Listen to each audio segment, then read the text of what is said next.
Project के बारे में बहुत इंडियन इमोशन जुड़ा हुआ है प्रोजेक्ट से, तो कितना ज़्यादा मज़ा आया मुझे देखिए बहुत मज़ा आया फिल्म के अंदर, क्योंकि एक तो भाई इतने प्यारे मिले हैं दोनों जो छोटे हैं। अरे अरे और क्या है ना, फिल्म के अंदर भाइयों का प्यार, परिवार के लिए एक दूसरे का खड़ा होना, और फिर इंडिविजुअली सबके अपने अपने ट्रैक्स हैं, एक्चुअली लव स्टोरीज हैं और अलग अलग हैं, मतलब तो मुझे तो आज रियली इन्जॉय। आप दोनों से नॉन ग्लैमरस रोल में प्रूव करना थोड़ा मुश्किल होता है, और अपॉर्चुनिटी होता है कोई भी आर्टिस्ट, फीमेल आर्टिस्ट बात करें तो इस तरह का रोल मिला है, तो आपको अपॉर्चुनिटी समझते हैं आपको इस तरह का किरदार मिला है, अपॉर्चुनिटी आप दोनों कुछ ग्लैमर। मैंने पहली बार एक ऐसा रोल किया है जो एक किरदार किया है जो गांव से बिलोंग करती है लड़की, और कॉस्ट्यूम्स उसी उस रोल को सोचकर बनवाए गए थे। तो हाँ, थोड़ा डिफरेंट तो होता है because I am very urban. Television में भी काफ़ी अर्बन कपड़े पहने हैं, लुक भी काफ़ी ग्लैमरस रहा है, तो इट वाज वेरी डिफरेंट। मुश्किल तो नहीं होता, थोड़ा रियल होता है, अच्छा लगता है। मुझे लगता है कि इंडियन लड़कियां साड़ी और सूट्स में बहुत सुंदर लगती हैं, तो मुझे खुद को देख के अच्छा लगता था जब मैं अपने गेटअप में आती थी और पूरे कॉस्ट्यूम में रेडी होती थी और लुक रेडी होता था। मुझे खुद को देख के बहुत अच्छा लगता था। I think it's always interesting to keep it real, चाहे रियल लाइफ में हो या रील पे भी हो। और मुझे नहीं पता ये नॉन ग्लैमरस है एग्जैक्टली मेरा कैरेक्टर, या ग्लैमरस है। ग्लैमरस तो नहीं है बट नॉन ग्लैमरस है या नहीं है, बट मुझे लगता है बहुत इंटरेस्टिंग है। और वो उसका कैरेक्टर उसके कपड़ों से भी दिखाई देता है कि थोड़ी अलग टाइप की लड़की है, टेढ़ी मेढ़ी, और वो आपको फिल्म के देखने के बाद ही पता चलेगा what I am trying to से।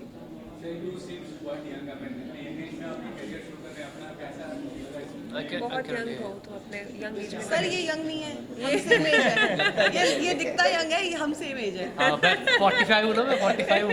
45। हाँ आप क्या बोल रहे हैं? It's okay. सर हम सेम एज है। Question cancel.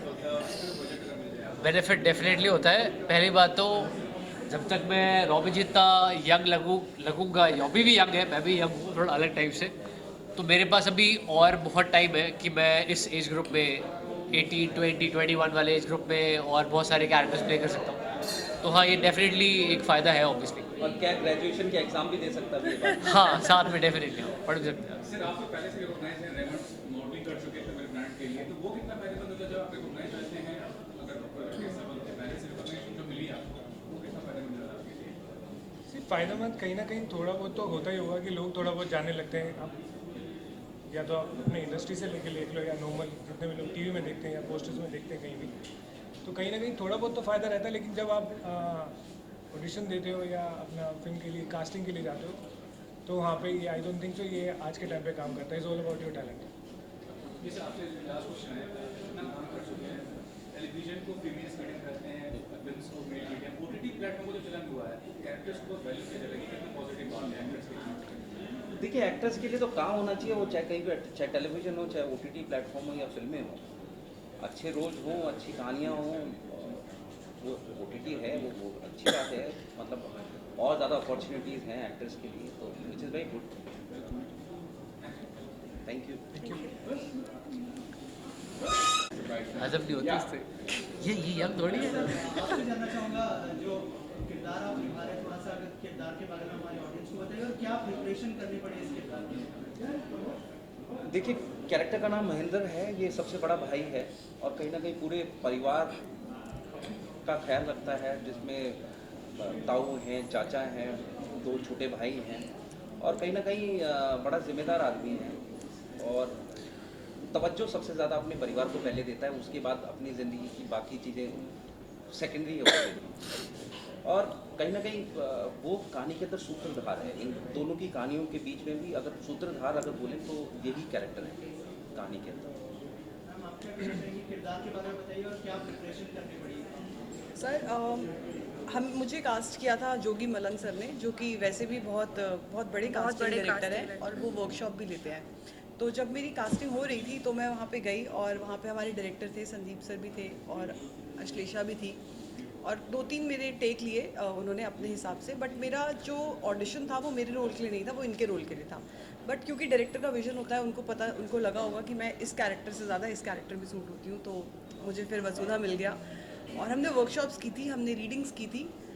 और इतना डिफ़िकल्ट नहीं था वसुधा के शूज़ में पैर रखना, क्योंकि मैं दिल्ली से हूँ, तो मोर और लेस पता ही होता है दिल्ली वालों को हरियाणा का कल्चर। बट क्योंकि वसुधा का कैरेक्टर ही बहुत इंटरेस्टिंग है और सर का जो नज़रिया है वो एग्जैक्टली वैसा समझ के वैसा डालना, वो एक टास्क था जो हमने शूट पे कर लिया अपना बेस्ट दे के। शेषन जी, जैसे मैम ने बताया कि आपको भी पहले से पता था कि इनको जो है आपका जो किरदार है उनके लिए बुलाया गया? एक्चुअली मैंने audition दिया था। मैं ये बोल सकती हूँ कि जब मैंने ये कहानी सुनी थी, मेरे दिमाग में एक, क्योंकि मैं क्रिएटिव टीम का भी एक हिस्सा हूँ, कोई क्रेडिट नहीं मिला है लेकिन मैं हूँ तो मुझे मोनिका को जब मैंने देखा था, मुझे यही चाहिए थी। जबकि जोगी सर ने बोला था कि ये जो रोल निभा रही है, कॉलेज गर्ल का एक रोल निभा रही है, स्टूडेंट का रोल निभा रही है। We wanted someone who is very pretty, who has beautiful smile, good skin, looks beautiful.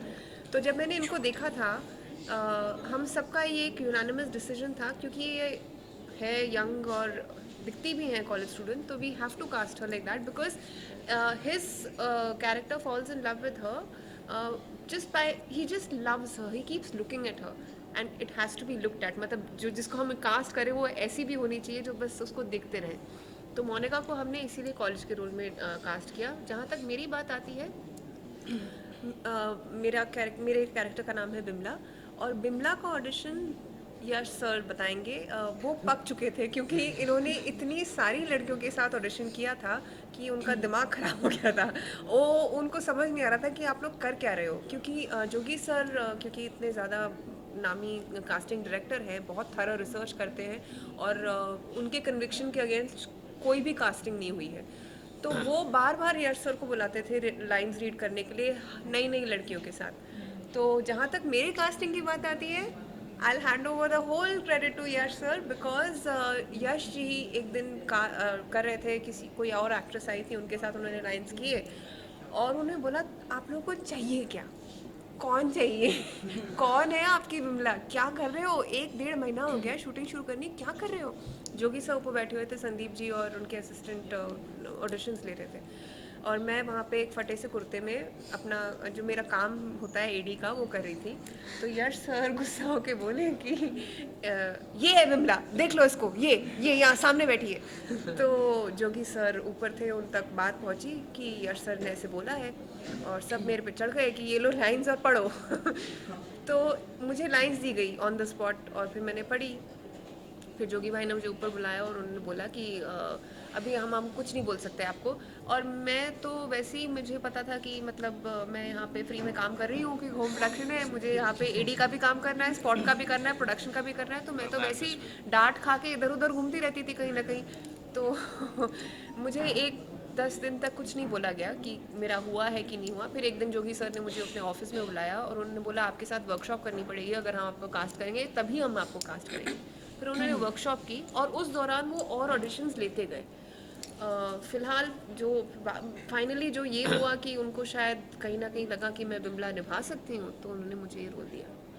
Yash ji, आपसे जानना चाहूँगा कि स्पेशल आपको अरे ये उस वक्त मैं बता तो रहा हूँ, वो बैठी हुई थी, उस सलवार सूट पहन के आई थी उस दिन, चुन्नी उन्नी के साथ ऐसे बैठी हुई थी, काम कर रही थी। मैंने बोला यही है ना और एक्चुअली मैं बिल्कुल इनकी नज़र है, क्योंकि हमारे डायरेक्टर सर तो मैंने बोला कि देखो भाई, ऐसी इनकी फ़ोटो खींच लो, अगर ये नहीं चाहिए तो ऐसी लुक चाहिए तो बाद में फिर इनको ऑडिशन के लिए तो इनकी नज़रों की वजह से संदीप जी ने मुझे उस नज़र में देखा और मैं बिमला बन गई। बहुत इंटरेस्टिंग स्टोरी है। तो आपसे जानना चाहूँगा किरदार के बारे में बताइए, और थोड़ा सा बताइए कि कैसे कास्टिंग हुई, और जैसे बहुत ही इंटरेस्टिंग स्टोरी अभी सामने आ रही है, अगर बताएं कुछ आप। मेरे कैरेक्टर नाम जुगनू है, और मेरी कास्टिंग भी जोगी मलंग सर ने ही की थी और हरिओम भाई क्योंकि ने। ये रियल लाइफ में भी उतने ही अतरंगी है जितने जुगनू है। कंटिन्यू वाई कंटिन्यू। सब लोग मेरे बारे में कैसे बोल रहे हैं। एनीवे, तो मेरे कैरेक्टर नाम जुगनू है, और मैंने जब इसका ऑडिशन दिया था तो उसमें सर की तारीफ़ करनी थी कि, तो मुझे बेसिकली समझ में आया जब मैं हरियाणा गया सेलेक्ट होने के बाद। संदीप सर ने बॉम्बे में जब मेरी वर्कशॉप ली, साथ में जब मैं सेलेक्ट हुआ था, उसके बाद तो मेरी बहुत ज़्यादा क्लास लग गई थी। और मुझे एक्चुअली एक बार लगा था कि नहीं हो पाएगा, क्योंकि मैं कहीं ना कहीं हूँ हरियाणा से, मैं सिरसा में रहा हूँ, बट फिर भी मेरा हरियाणवी एक्सेंट अच्छा नहीं था। क्योंकि मैं सिरसा काफ़ी पंजाब के पास है, तो मैं काफ़ी पंजाबी एक्सेंट ज़्यादा है वहाँ पे, तो मैं हरियाणवी लोगों के साथ ज़्यादा रहा नहीं। पर संदीप सर ने बहुत हेल्प की और यश सर ने बहुत हेल्प की। भाई से तो मैं बहुत बाद में मिला था।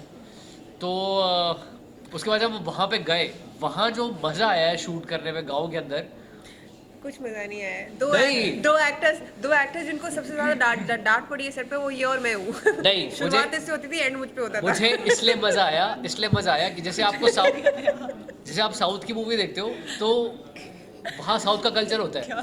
इस मूवी में सब कुछ क्योंकि हरियाणा के ऊपर है, तो वहाँ पे हम शूट कर रहे हैं, सर का शॉट लगा हुआ है, मैं भी कुछ शॉट पे हूँ, और कम से कम 15-20 ताऊ लोग और वहाँ के लोकल लड़के अपना हुक्का वुक्का लेके बैठते थे, वहाँ शूट देखते थे यार। तो वो इतना अमेजिंग था हाँ, देखने वो में, तो इतना है, मज़ा आता था। वो तो है, वो जो वहाँ का कल्चर था, और इतने जेन्युइनली ऊपर खातिरदारी। वो किस्सा बताना, तूने बोला कि बेटा क्या नाम है आपका, पूछा नहीं तुमने वहाँ क्या? मैं बताता हूँ। ये नया अभी आया है, बॉम्बे से गया लड़का, वैन से उतरा, अपना बाल करता हुआ ऐसे चश्मे वट में देखा, छोटे बच्चे और अरे क्या है, और छोटा सा बच्चा था। हाँ, तो बोले अरे बेटा क्या नाम है तुम्हारा? बोला तेरा बाप। तो this is Haryana for you. ये जो पिक्चर है, बोला और डाल ले। नहीं, but at the same time वो लोग, I tell you the truth, पूरी फिल्म में सबसे ज्यादा जो मेहनत लगी है कास्टिंग में, वो जुगनू के कैरेक्टर के लिए लगी। जी, बिकॉज ये कैरेक्टर जो है बड़ा ट्रिकी कैरेक्टर है, हमें वो इनोसेंस भी चाहिए थी फिल्म के इस कैरेक्टर के लिए, और वो मैच्योरिटी भी चाहिए थी कि एक वक्त पे जाके वो समझ सके। तो कैरेक्टर के गड़बड़ होने के बहुत चांसेस थे, क्योंकि अगर कास्टिंग थोड़ी भी गड़बड़ 19-20 होती तो गड़बड़ होती। And luckily by the great grace of God he is apt for that role. Okay sir, आप क्या कहना चाहेंगे? Last but not the least, कैसा एक्सपीरियंस रहा, क्या सीखा आपने रिश्ता से यश? See, मैं तो from the moment when I got a call for the casting and then get to meet Sandeep Bhaiya and Ashu ma'am, like I've just been thankful, and I'm so thankful to God and everyone. Like this is my first film and this is how I have to start my career, and I can't be thankful enough. and he's the only actor who was not yelled at on the set. He was Sandeep's favorite. And he still is, I think. So lucky to have Yash Bhai with me right now from the beginning. Every time when I see him before taking a shot, and I've been very nervous. For me, मेरे को अंदर से लगता था कि ये मेरे लिए बहुत कुछ है करने को, बहुत प्रूव करना एक तरीके से. लेकिन कहीं ना कहीं I think Sandeep sir, I think he just really helped me. And Swapnil sir है यहाँ पे, every guidance, like every time I used to see कि यार वो क्या कर सकता हूँ, और क्या करना चाहिए मुझे, मैं सही हूँ कि नहीं. और वो बोले कि ठीक है, अगर होगा ना तो मैं बता दूँ. एक क्वेश्चन होता है ना कि फर्स्ट फिल्म थी तो बहुत ज़्यादा एक्साइटमेंट थी. And Monica, she is like, as we all know that how pretty she is.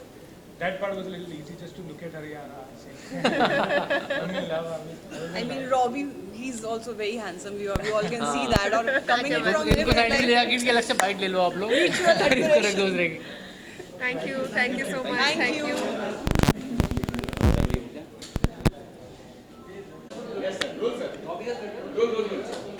Sir, as a director क्या कहना चाहिए? सबसे पहले ऑडियंस को बताइए कि फिल्म किस तरह की होने वाली है, क्या कुछ देखने में क्या यूएसपी होगी? ये जो फिल्म है हमारी हरियाणा, ये आप पूरे परिवार के साथ जाके देखिए, और बहुत ही क्या बोलते हैं उसको, एक इमोशनल जर्नी पे जाएंगे आप, जिसके अंदर आपको बहुत सारा मजाक मिलेगा, जिसके अंदर आपको बहुत सारा रोमांस मिलेगा, इसमें बहुत अच्छी अच्छी लोकेशंस मिलेंगी आपको, और बहुत सुंदर सुंदर गीत मिलेंगे आपको, और पूरे परिवार के साथ में अच्छा पूरा मनोरंजन मिलेगा आपको ये फिल्म देख के। अभी हमने बहुत ही इंटरेस्टिंग स्टोरी सुनी कास्टिंग की, तो बताइए सर कैसे, मतलब पूरी परफेक्ट लगती है? जैसे हमने ट्रेलर भी देखा, पोस्टर भी देखा, थोड़ा सा बताइए कि क्या प्रोसेस था कास्टिंग का और कैसे ट्रेन में आया यश जो? देखिए, इसके अंदर जो मुख्य भूमिका में है, एक तो यश टोंग जो है वो शुरू से ही मेरे दिमाग में थे, उनको सोच के ही मैंने कहानी लिखी थी। तो वो, और उनको मेरे बहुत पुराने दोस्त हैं, तो मुझे पता था कि ये पूरा जस्टिफाई करेंगे कैरेक्टर, क्योंकि एक बहुत ही कमाल की पर्सनैलिटी के मालिक हैं यश टोंग। वो, उनका एक फ़नी साइड है जो बहुत ही फ़नी है, उनका एक बहुत ही ज़्यादा इमोशनल साइड है जो बहुत ही भाईचारे वाला जो उनकी एक साइड है, तो वो बहुत, और एक एक्शन वाली साइड भी है उनकी, तो उनका कैरेक्टर भी जो है बहुत ही खूबसूरत कैरेक्टर है, जो ना कि सिर्फ अपने परिवार की देखभाल करता है, बहुत रोमांटिक भी है और बहुत ही मज़े लेने वाला इंसान है ज़िंदगी के अंदर। वो नीरस नहीं है, वो बहुत ही रसदार एक पर्सनैलिटी का मालिक है। जो महेंद्र उसका कैरेक्टर है वो बहुत ही क्लोज है वो कैरेक्टर यश टोंग की खुद की पर्सनैलिटी से। तो उनकी कास्टिंग जो थी वो शुरू से ही मेरे दिमाग में थी, और बाकी जितने भी कैरेक्टर्स जितने भी आए हैं including Ashlesha Sawant, Robbie made, उन सब की कास्टिंग जोगी मलंग जी हमारे जो कास्टिंग डायरेक्टर हैं उन्होंने की थी। टाइटल के बारे में अगर बात करें, हरियाणा नाम कैसे ज़हन में आया? हरियाणा, जब आप फिल्म देखेंगे ना, आप फिल्म देखने के बाद में आपके दिमाग में बाकी कैरेक्टर्स से पहले एक नाम आएगा हरियाणा, क्योंकि हरियाणा को आप काफ़ी तरीके से जानते हैं, पर हरियाणा का आपने ये रूप जो मजाकिया, जो केयरफ्री, जो एक रोमांटिक, और जो वो साइड है वो हरियाणा की, और बहुत ही रियल साइड है वो हरियाणा की, क्योंकि वहाँ के लोग ऐसे ही मजाक करते हैं, ऐसे ही भाईचारा दिखाते हैं, ऐसे ही गीत गाते हैं, ऐसे ही बड़ी बड़ी समस्याओं का बड़ी मजाकिया ढंग से समाधान कर लेते हैं। तो वो एक साइड है जो हरियाणा की, वो मैं दिखाना चाह रहा हूँ। तो और ये बहुत रियल साइड है, और तभी हमने सारी जितने भी किरदार हैं, जितने भी कैरेक्टर्स हैं, जितने भी वो सब ने हरियाणा से ही लिए, ताकि वो जो एक डायलेक्ट है वो पूरा आपको सुनने में मिलेगा, आपको नकली नहीं लगेगा वो। और कहानी वहाँ पे, कहानी जो है ये एक, मैं सिर्फ हरियाणा की नहीं, क्योंकि हरियाणा के स्टेट की विचारधारा को दिखा रहे हैं, पर जो कहानी है वो मेरे ख्याल से हर इंसान को, जो हिंदुस्तानी है, हर कोई कनेक्ट करेगा उस कहानी से, क्योंकि ये कहानी जो है ये अपने प्रदेश से प्यार करने की कहानी है। बाहर की तरफ सिर्फ क्या बोलते हैं कि सिर्फ जैसे आजकल क्या है कि बड़े वेस्ट की तरफ बहुत लोग देखते हैं, वहाँ की कल्चर को बहुत प्रभावित होते हैं। तो ये जो कहानी है ये उन लोगों की कहानी है जो अपने प्रदेश पे गर्व करते हैं। They are very proud of who they are proud of their language, they proud of their friends, they proud of themselves. तो ये और हरियाणा, बिकॉज मैं हरियाणा से हूँ, तो मैं ऐसे लोगों को जानता हूँ कि who are really proud of themselves, who are really proud of their state, who are really proud of their language, and so that's why the name Haryana. Thank you sir, thank you so much. Thank you.